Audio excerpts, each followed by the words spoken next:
आज बीड जिल्हा आणि मराठवाड्यातले ऊसतोडणी कामगार संघटनेचे पदाधिकारी आणि जिल्हा स्तरावरचे कार्यकर्ते, तालुका स्तरावरच्या कार्यकर्त्यांची एक व्यापक बैठक झाली। या बैठकीमध्ये अत्यंत महत्त्वाचा निर्णय झालेला आहे। हा गळीत हंगाम सुरू होण्याच्या अगोदर साखर संघाने आणि महाराष्ट्र शासनाच्या सहकार खात्याने कामगार संघटनांशी ताबडतोब चर्चा सुरू केली पाहिजे। मजुरी वाढीमध्ये 80% वाढ करावी, कमिशन 25% करावं आणि वाहन मालकाचे वाहतुकीचे दर 50% वाढवावेत। तसेच वाहन मालक आणि मुकादमांना कमी व्याजदरामध्ये निधी उपलब्ध करून द्यावा। हे मुद्दे घेऊन संघर्ष करण्याचा निर्णय झालेला आहे। त्याचबरोबर ऊसतोडणी कामगारांची, मुकादमाची आणि वाहन मालकांची नोंदणी झालेली नाही। 10 लाख ऊसतोडणी मजूर आहेत, फक्त 1.25 लाख ऊसतोडणी मजुराची नोंदणी झालेली आहे। त्यामुळे कुठल्याही त्यांना योजना मिळत नाही आहेत। मागच्या कराराच्या वेळेला प्रति टनामागे 10 रुपये साखर कारखाने आणि 10 रुपये राज्य शासन देणार होतं।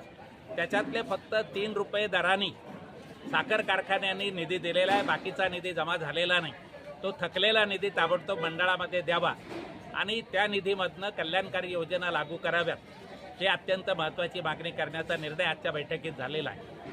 हा करार गळीत हंगाम सुरू होण्याच्या अगोदर झाला पाहिजे अशी आमची आग्रहाची मागणी आहे। आणि जर साखर संघाने चर्चा घडून नाही आणली तर पूर्ण महाराष्ट्रामध्ये सर्व कामगार संघटना एकत्र येऊन कोणीही ऊस तोडण्यासाठी गावाच्या बाहेर पडणार नाही आणि ऊस तोडणीला जाणार नाही असा निर्णय झालेला आहे। यामध्ये वाहन मालकांनी सुद्धा निर्णय घेतलेला आहे की जर करार नाही झाला तर तेही वाहन काढणार नाहीत, मजूर पण बाहेर पडणार नाहीत आणि अशा पद्धतीनं संपाची घोषणा आजच्या विस्तारित बैठकीमध्ये करण्यात आलेली आहे।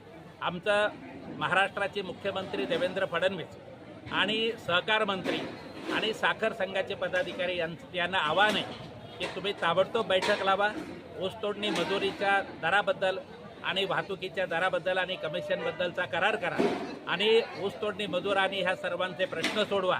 आम्ही तुम्हाला सहकार्य करू।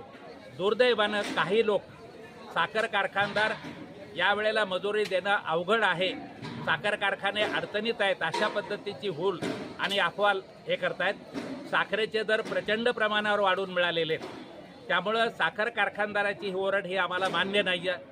आमचे दरवाढीचा करार झाला पाहिजे तरच साखर कारखाने सुरू होतील, नाहीतर साखर कारखान्याच्या संचालकांनी ऊस तोडावा ही आमची भूमिका राहणार।